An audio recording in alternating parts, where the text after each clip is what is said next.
Father God, we thank you so much for bringing us all safely here tonight. Thank you for your word and for the Holy Spirit who enlightens our eyes so that we can see what you want to reveal to us in your word. I thank you for the men that are meeting next door that are on our campus. Thank you that there are so many of them that want to come and learn how to present your word more accurately and to study it better. Thank you for these young men that are our next generation of pastors and elders and teachers. Thank you for these ladies here. Thank you that you have caused us to be hungry for your word. I do pray that your name will be magnified as we study your word and share life together tonight. We pray this in Jesus' name. Amen. So the last few weeks, we have seen Paul travel through the southeastern Europe and Asia Minor.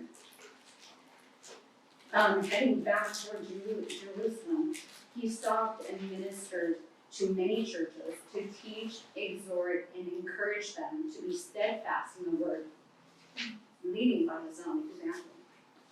But all the while Paul was determined, where was Paul determining to go? Remember? Back to Jerusalem.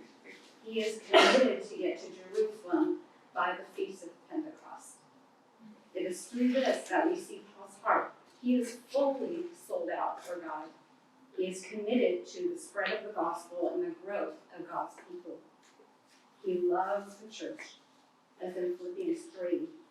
He counts everything as loss or rubbish or garbage because of the surpassing worth of knowing Christ Jesus. Paul was committed and courageous. In the first little section of Acts 21, we see this play out in his mind and in his action.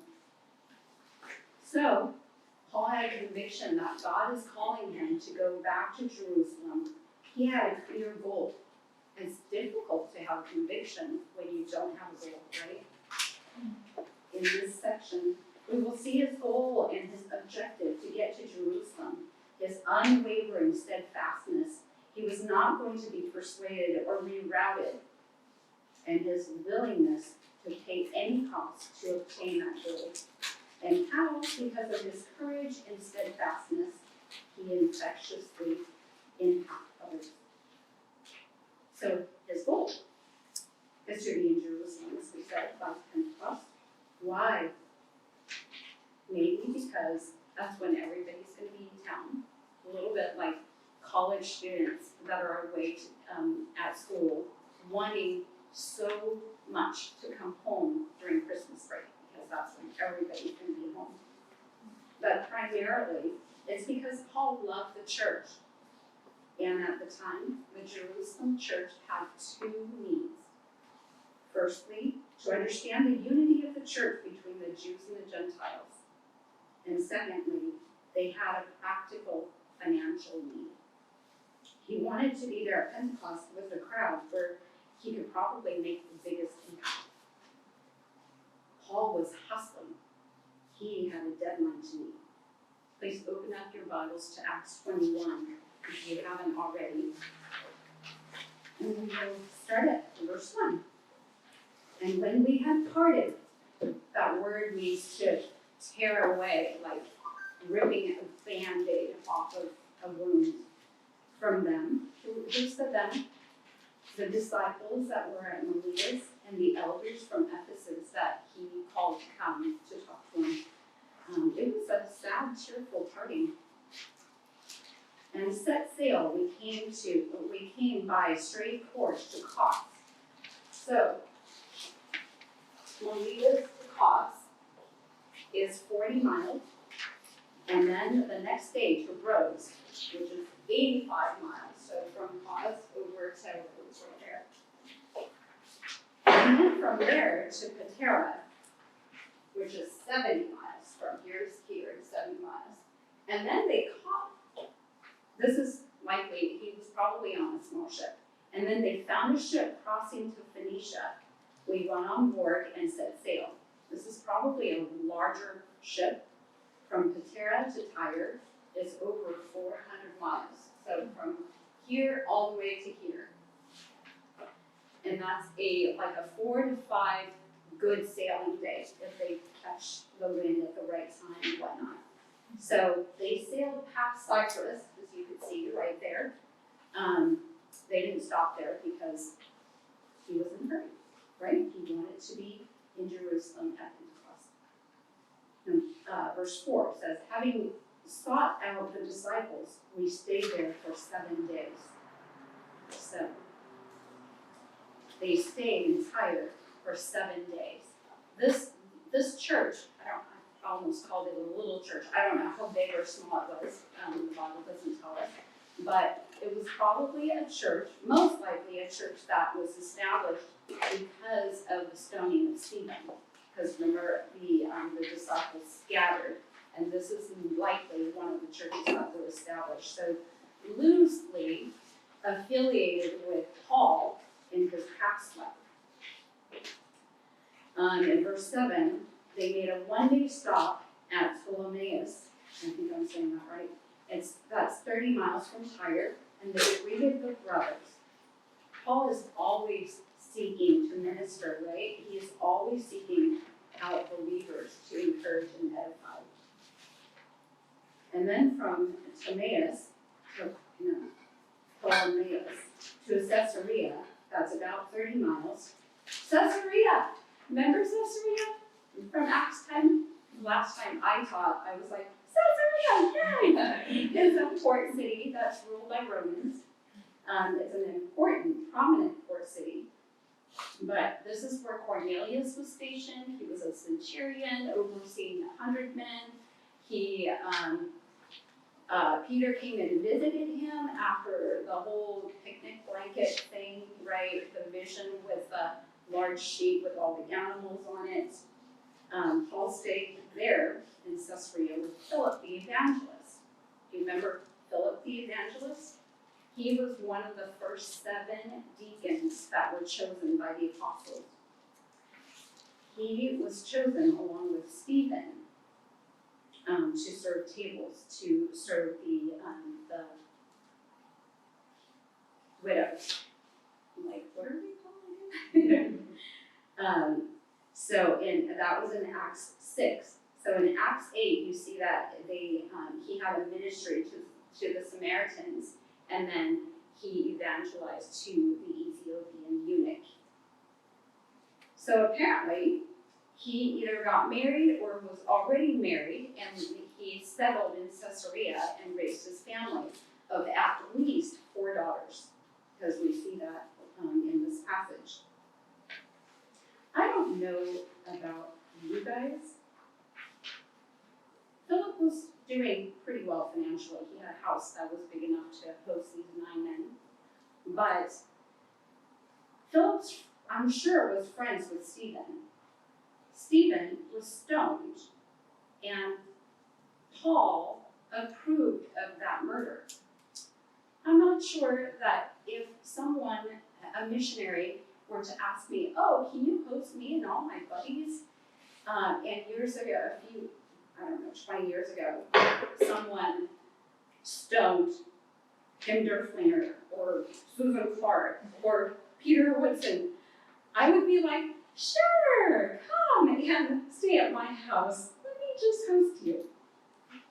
But I was also so encouraged and so thankful to know that our God is the one God that can transform lives 180 degrees, to transform a life that's changed Paul from one that's chasing after Christians to kill them to chasing after Christians to save them.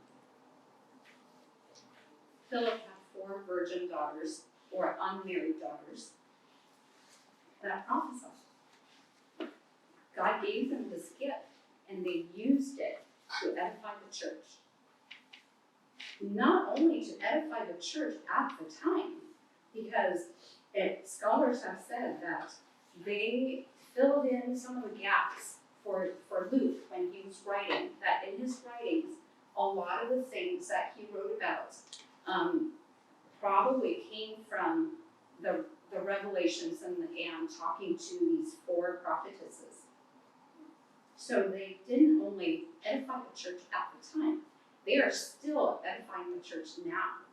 And it's so cool because it's just this tiny little brief mention of these 4 virgin daughters, and I don't think they ever come up again.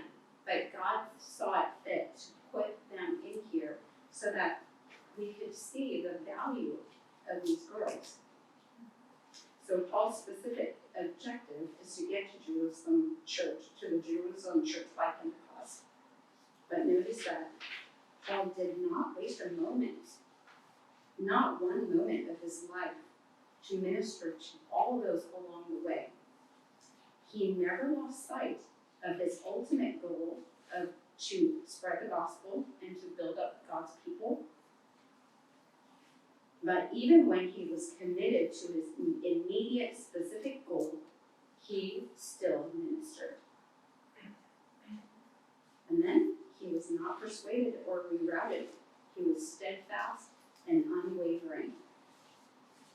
If you go back to look at verse 4, the brothers are tired, and through the Spirit they were telling or begging Paul not to go on to Jerusalem. And then in verse 5 and 6, when our days there were ended, we departed and went on our journey. And they all, with wives and children, accompanied us until we were outside the city, and kneeling down at the beach, we prayed. Paul could not be swayed. He cannot be rerouted. So the saints prayed for him and sent him off. And also, I thought this was so cool that this is the first mention of children in the church. It was just a side note. Okay, so Abby's here, but I have a couple Abby stories in here because I was thinking, she's not going to be here, she won't care. But she is here, and I'm still going to talk about her. I was thinking when they were escorting Paul back to the ship, it was like the ultimate walking your guests to the door, right? Walking your guests out, ushering them out, or escorting them? I don't know. Anyway, so Abby had a friend, her name was Lucy, that lived maybe like a quarter of a mile, maybe a third of a mile away from our house at the time. And every time one or the other girl would visit, they would always walk each other back to their houses. And so one time, she was visiting Lucy. Lucy walked her back to our house. Abby walked her back to Lucy's house, and they kind of went back and forth a couple times until I caught on to, well, what are you doing? This is kind of funny, but very sweet, because they wanted to make sure that each other got to their houses safely. So then it was getting late, and I said, okay, let me just walk you both to Lucy's house, and then Abby can walk home with me, so that nobody had to walk home by themselves. But anyhow, it was just sweet. So that's what I was thinking about when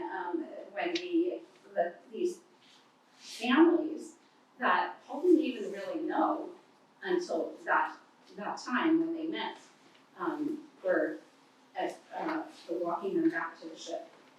So then look at verse 10 and 11. Here we see Agabus again. The first time we met Agabus was in Acts 11 when he prophesied about the famine. This time, he prophesied about Paul's fate in Jerusalem. I'm not sure why God didn't use the 4 girls to prophesy about Paul's impending sufferings, but Agabus acted out similarly to what an Old Testament prophet would do. How Paul was going to be bound by his own belt and tied hand and foot and arrested. If you look at verse 12, it says, when we heard this, we and the people there urged him not to go up to Jerusalem.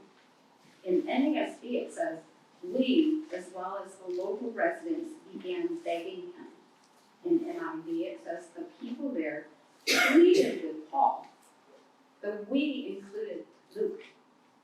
They were all urging, begging, pleading for Paul not to go. And what was Paul's response? Look at verse 13. What are you doing, weeping and breaking my heart? Does this response remind you of another situation, maybe about 25 years back? When Jesus told the disciples he would be killed in Jerusalem in Matthew 16 and Mark 8. What did Peter do? He pulled Jesus aside and started to rebuke him. What was Jesus' response? Get behind me, Satan, for you are not setting your mind on the things of God, but on the things of men. Jesus knew he had to go to Jerusalem and die. The salvation of all of creation depended upon it. Paul's situation here is a little less critical, but he is just as intent and committed. He will not be deterred from his course. His friends, as Peter did with Jesus, were reacting out of care for him, but losing sight of the goal. Not just Paul's specific goal in getting to Jerusalem at this time, but also the ultimate goal of spreading the gospel and building up his people. Paul had been warned many times of the sufferings that he would endure. And, number 3, Paul was willing and ready to pay any cost. No price was too high. Verse 13 says, for I am ready not only to be imprisoned, but even to die in Jerusalem for the name of the Lord Jesus. Paul's determination fueled his courage to stay the course no matter what. Paul had been told again and again that he would suffer for the gospel. Last week, Angela covered Acts 20, verse 23 says, Paul said to the Ephesian elders, the Holy Spirit testifies to me in every city that imprisonment and afflictions await me. Even when he was first converted in Acts 9, Jesus said, I will show him, Paul, how much he must suffer for the sake of my name.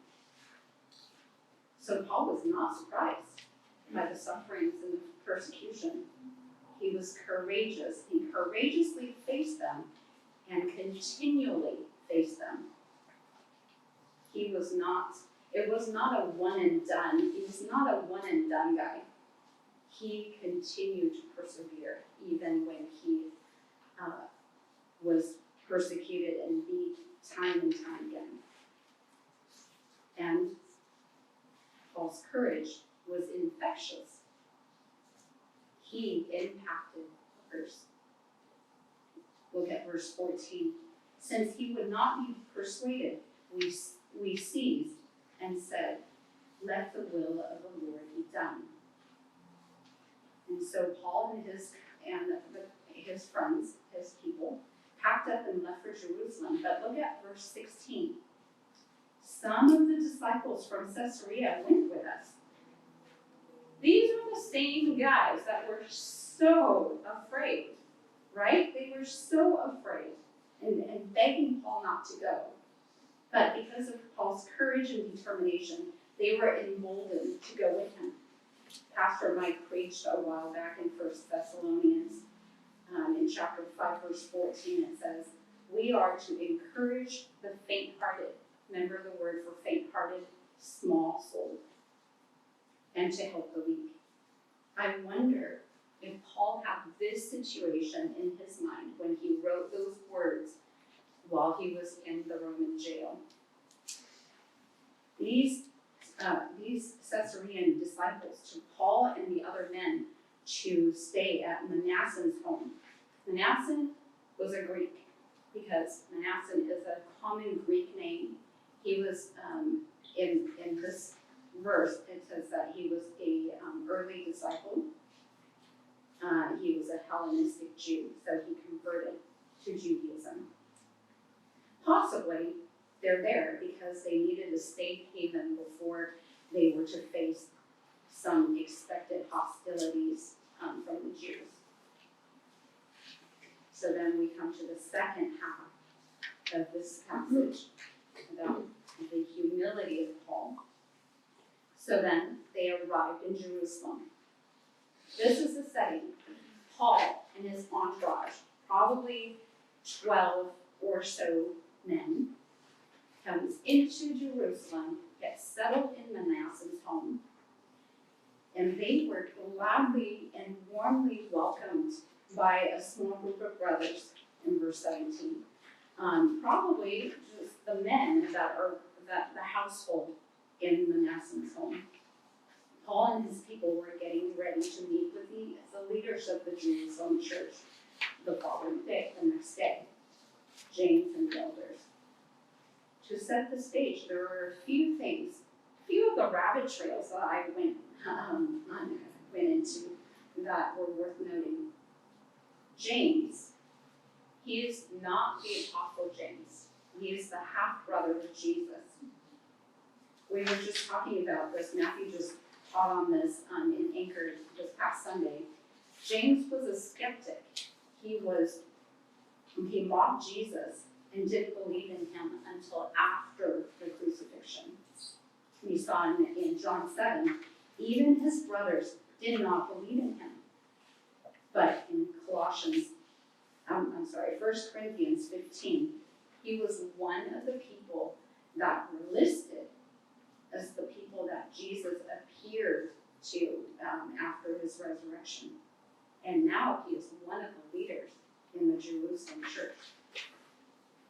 And then, who are the people Paul and his people were meeting with?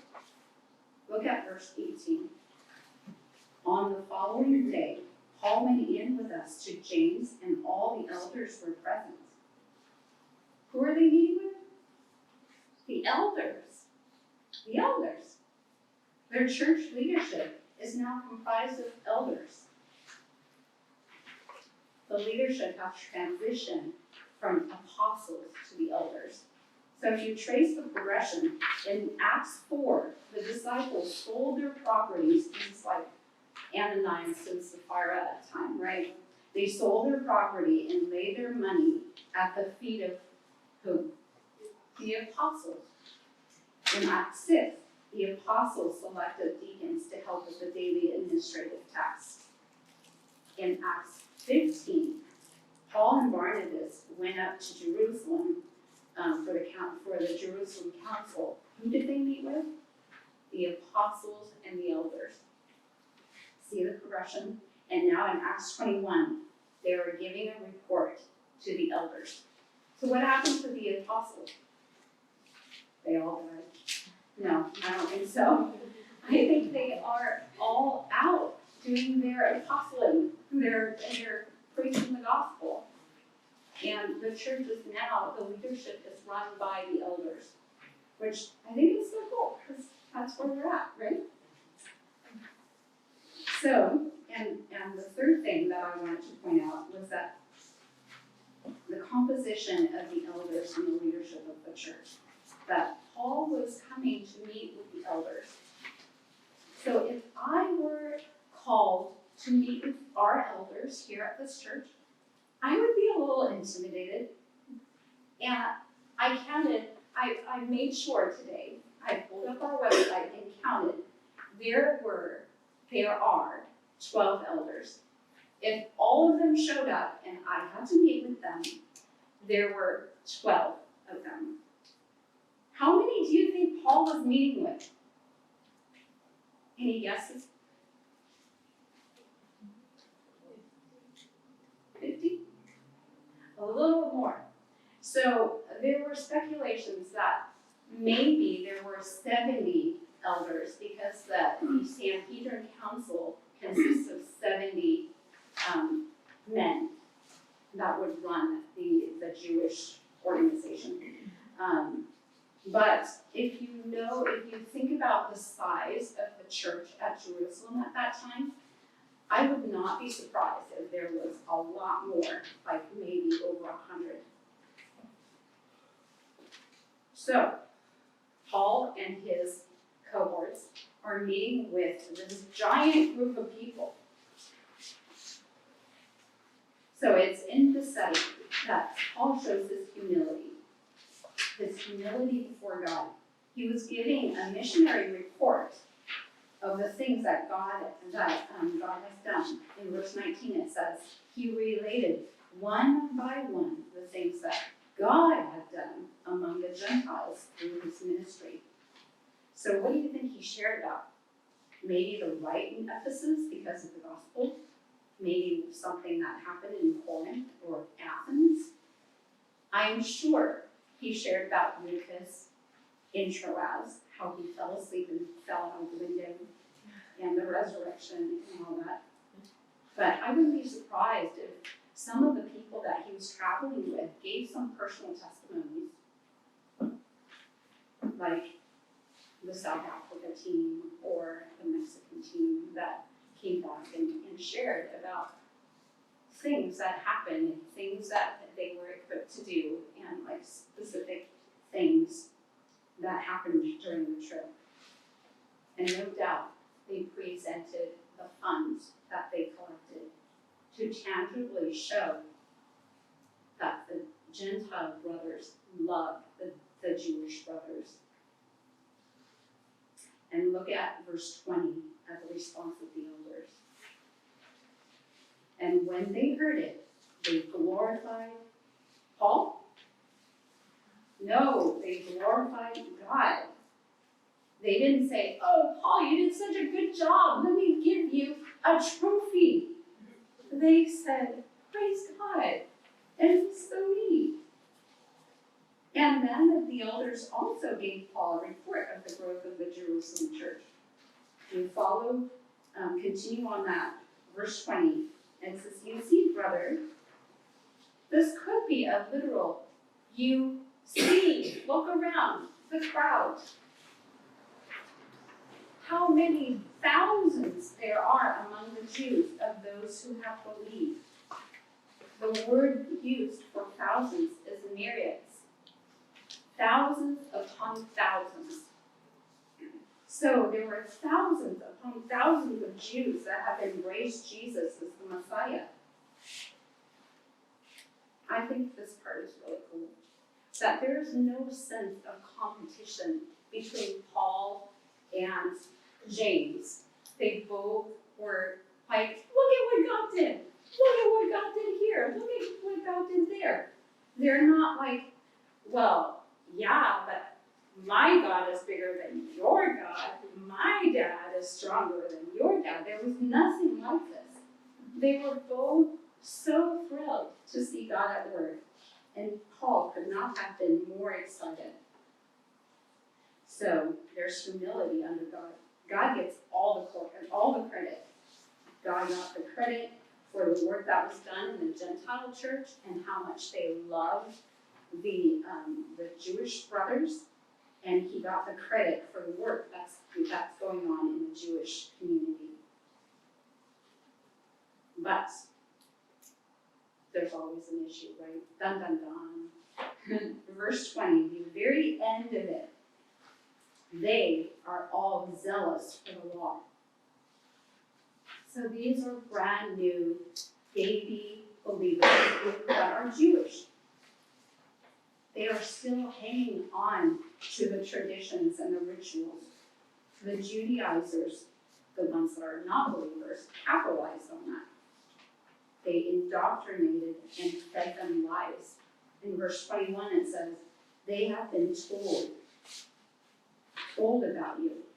The word told could also be translated informed or catechized. That Paul was anti-Moses. He was anti-traditions. He was anti-circumcision. It was not true. He was rushing to come back to be in Jerusalem in time for the Feast of Pentecost. And in Acts 18, he took his own Nazarite vow. Right? If you remember back to that time, he cut his hair. He was a part of that vow. And in chapter 16, he circumcised Timothy. So the solution that was proposed by the elders was to pay for the 4 men that are under the Nazarite vow and to go through the 7-day cleansing process with them. So it's not unusual for a Jew that's coming back to Jerusalem to go through the 7-day cleansing ceremony, because they've been on Gentile land, and when they come back, they want to be purified, and so it's not unusual or weird for a Jew that's coming back to go through that. And a Nazirite vow, I don't know if you guys are all familiar with that, but it's a commitment to be separate for the Lord. Sometimes it's 30 days, sometimes 60, sometimes 90. But they always end with this 7-day period of shaving their head and bringing the hair to the temple and bringing animals for sacrifices and whatnot. There's a significant cost because of the number of animals that are needed for this last part of the ceremony. So Paul agreed without discussion. He compromised. Was it wrong? A lot of times when we hear the word compromise, we think negative. It carries kind of a negative connotation. But sometimes compromise is neutral. Kind of like if I wanted pizza for dinner and Matthew wanted tacos, maybe we have tri-tip. It was a compromise, not a terrible compromise. But nonetheless, a compromise, right? I mean, none of us got what we wanted. So it's a neutral compromise. One commentator said Paul was sinning, or that he had sinned, because he was portraying himself as a more scrupulous Jew than he really was, and that he was participating in a case of religious politicking. Others don't see Paul's actions as a compromise of the gospel. I believe that the best interpretation is that Paul's actions showed his humility in submitting to the elders' direction. The elders lived with the people. They knew what needed to be done so that this dissension could be squashed. It was consistent with Paul's ministry, his missionary direction of becoming all things to all men for the sake of spreading the gospel in 1 Corinthians 9. So he showed humility before the church. He submitted under the leadership of the elders without argument. And then he showed humility to endure pain and suffering of persecution. So Paul went with the 4 men to the temple for the 7-day purification. In verse 27, if you want to look there, when the 7 days were almost completed, the Jews from Asia, most likely from Ephesus because they knew Trophimus, possibly, I was speculating that maybe this was a group that caused the riot in Ephesus, maybe not, but they stirred up the crowd. They spread another lie about Paul, that he took Greeks or Gentiles into the temple. Don't you think this is just a silly accusation? Aside from the fact that Paul is a Pharisee, do you think he doesn't know the law? Aside from that, even if he was not a very smart Pharisee and he forgot, oh, I can't take Gentiles into the temple. There were 4 feet stone walls that separated the court of the Gentiles to the rest of the temple. And there were signs, giant signs, that were posted all throughout. That was in both Greek and Roman characters that prohibited Gentiles from entering. Archaeologists have found 2 of these stone warning tablets. The inscription reads, "No foreigner is to enter within the forecourt and the balustrades around the sanctuary. Whomever is caught will have himself to blame for his subsequent death." Do you think Paul can't read? I don't think so. In verse 30, with this accusation, they seized Paul and dragged him out of the temple, and at once the gates were shut. The Jews were intending to kill Paul, as we can see in verse 31, and they didn't want any human blood to defile the temple. In verse 31, it says, word came to the tribune of the cohort that all Jerusalem was in confusion. No doubt the noise and the commotion of the riotous mob caught the attention of the tribune and the or also called the commander, stationed just outside the temple mount. These Roman soldiers were stationed there to keep peace, to make sure that nothing gets out of hand, especially during this very crowded time of the Feast of Passover. So in verse 32, it says, he at once took soldiers and centurions and ran down to them. And when they, the Jews, saw the tribune and the soldiers, they stopped beating Paul. Do you realize that there were over 200 soldiers that were sent down to stop this riot? I got that number from the plural of centurions, because each centurion oversees 100 soldiers. So since there were at least 2 centurions, there were at least 200 soldiers.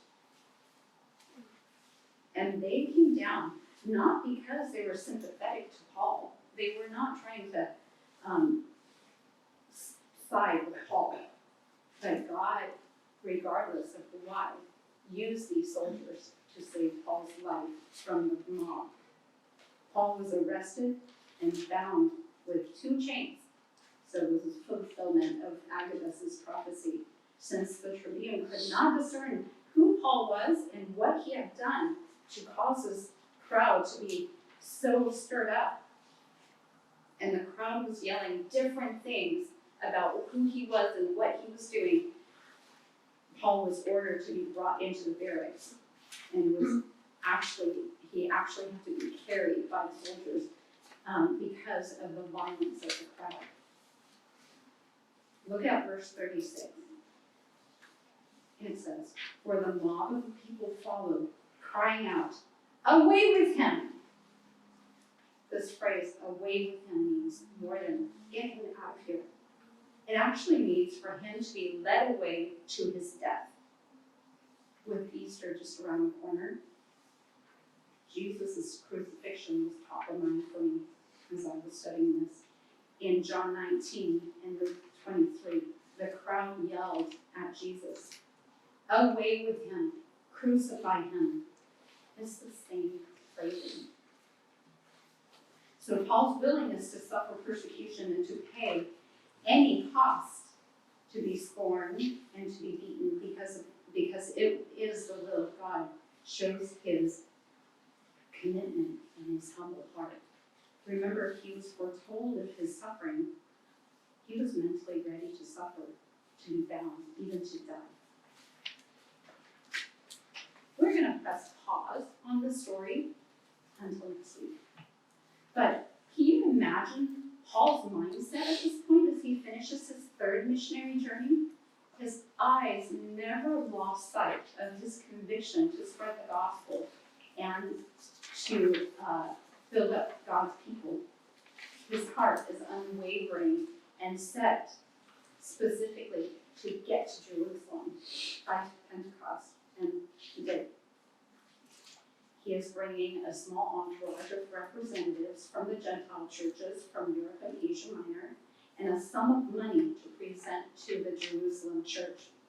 He's expecting hardship and suffering, but doesn't know what it might look like.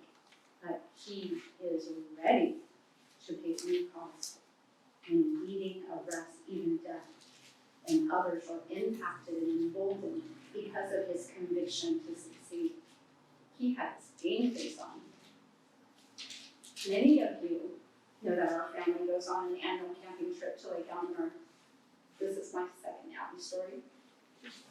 So when Abby was 6, she decided, I am going to be the youngest one in my family to water ski.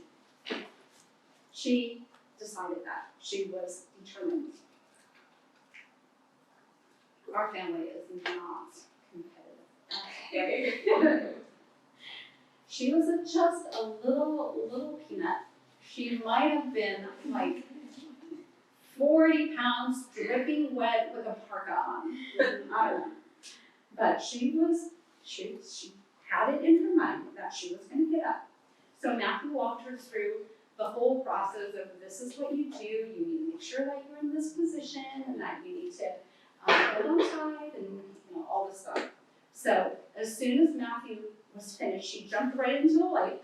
She didn't care if it was cold or there were algae or whatever, or how she was going to get her skis on her feet.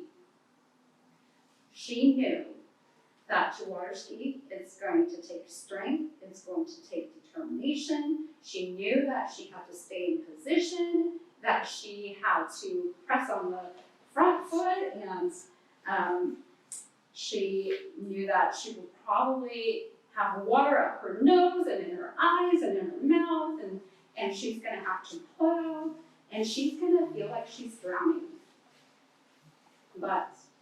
And she knew one other thing. She knew from years of watching everybody ski, she knew she had to hold the rope. Don't let go of the rope. So she said, hit it. That's what you say when you want the boat to go. She said, hit it. She was holding on. She held on. She lost her skis. She held on. She was drowning. She held on. This little girl was not going to let go. There was not any possibility for her to hold on any longer. The boat was going too fast, and she finally did let go. I was in the lake, because I usually jump in to help them get situated when they're little and when they first learn how to ski. I was in the lake yelling, let go! She would not. She was determined. What's your conviction? Do you have one? Like Paul and Abby? Do you have a goal that you cannot be easily swayed? A goal that is so sure that it drives you to be courageous and to be steadfast and to be willing to pay any price so that others might be impacted by you? At the beginning of the year, I told some of you that I was reading through the church Bible reading plan. I've done pretty well so far until this week because I was a little preoccupied with Acts 21 through 23. So I had to go and confess to Isaac because he also is doing this plan. It's okay, but it's not okay. But it's been so sweet for Isaac and I to be able to discuss and comment on the passages that we are each reading, and to cheer each other on, to be on schedule, or if we're behind, to be like, you can do it, you're only 2 days behind, or whatever. But to be accountable, to literally be on the same page.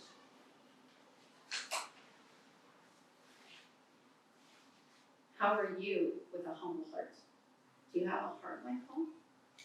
One that's always looking to brag on what God is doing and to give him credit and praise? Or are you one looking to get the credit? Or maybe even a little bit closer to home? Are you easily bothered when someone else gets the credit that you feel like should have been credited to you? Do you have a tendency to look for someone else to blame when things go wrong? I was convicted of that this week. I was struggling with taking offense or feeling discredited. Maybe not outwardly, but in my heart. When people make throwaway comments like, oh, it must be so hard to be a stay-at-home mom. You must have so much time to do nothing. Or it must be such a hardship for you to host people in your big house and giant refrigerator. As Seth would tell me a lot of times when I'm feeling a little, he will say, Mom, They're just trying to be funny. You just gotta laugh. Honestly, sometimes I forget to laugh. Also, many times, I will want to defend or deflect or excuse my sin in thinking, well, I wouldn't be angry if he was more thoughtful, or I have a right to be annoyed or to ignore her because she was so rude 2 weeks ago. Just coming off of March Madness. Basketball, for those who are not sometimes I'm like, oh, we should keep stats of the assists in life. Yeah, maybe God made the basket, but I got the assist. That is so unhealthy. God is continuing to work in my heart and in my mind to get my eyes off of myself and onto Him, and not to think more highly than myself, more highly of myself than I ought. How about this? Are you one willing to submit under the authority of the church without argument? I know that I often want to know all the reasons, the entire story, all the explanations before I would be like, yeah, okay, I could go with that. Are you like that? Do you know your church leadership well enough to know that, yes, I can trust them to make decisions? Or even back up one more step. Do you even know who your church leaders are? Sometimes some of the people that I talk to, they're like, oh, he's an elder? I'm like, come on, ladies. And are you willing to humble yourself even when you're reviled or persecuted, or even die for Christ's name's sake? Or is it more important for you to be comfortable and safe? I've been thinking a lot the last couple of days about the shooting in Tennessee at the Christian school in Nashville, and praying for all the lives that were personally impacted. I was thinking specifically about the head of the school. There's still so many questions to be answered and so many unknowns, but in light of this chapter, I couldn't help but speculate on the circumstances of the killing of the head of the school. What was her conviction in the last moments of her life? What was she determined to do? To keep her school safe? To keep her students out of harm's way? And maybe therefore she gave up her own life? Did her courage embolden others to act in a way that minimized the death toll? Was she consciously humbling herself before God and others to endure whatever suffering or death that came her way? I pray that her last thoughts were, I have fought the good fight. I have finished the race. I have kept the faith. There is laid up for me the crown of righteousness, which the Lord, the righteous judge, will award to me on that day. Let's pray. King of kings and Lord of lords, our Alpha, our Omega, the eternal Father, creator and sustainer of all lives. Thank you for your sovereign care over all things. Thank you for giving us Paul as an example of a man that's striving to live a life determined to love Jesus. May we have a conviction that is fueled by our love of you and our desire to please you, that we may be steadfast, immovable, always abounding in the work of the Lord, knowing that in the Lord our labor is not in vain. Thank you for your glorious grace that has saved us and pulled us out of darkness into your marvelous light. Help us to take our eyes off of ourselves and what we deserve, but to savor, to allow us to set our gaze upon you, so that we might be humbled to know that you are the only one that deserves all the credit. May your name be praised, both in life and in death. We pray all these things in Jesus' name. Amen.